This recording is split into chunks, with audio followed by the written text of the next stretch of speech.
Sabah futbol klubunun qapıçısı Nicat Mehbaliyevin toyudur. Bu haqda klubun sosial şəbəkə hesabında məlumat verilib. Qapıçımız Nicat Mehbaliyev ailə həyatı qurub. Sabah futbol klubu bu münasibətlə Nicatı təbrik edir, ona xoşbəxt ailə həyatı arzulayır. Məlumatda qeyd olunub. Aparıcı Zaur Kamalın oğlu Bartu Kamal bugün yayımlanan həmin Zaur verilişində gözlənilməz açıqlaması ilə diqqət çəkib. Bartu atasının ona ad gününə kimi avtomobil almayacağı təqdirdə efiri tərk edəcəyini bildirib. Səninlə bir mövsüm işlədim, əziyyət çəkdim. Tamaşaçıların sevgisi ilə reyting qazandıq.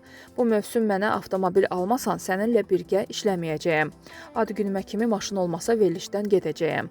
Martın 9-unda ad günümdür. Birinci gün elə səhnəni tərk edəcəyəm.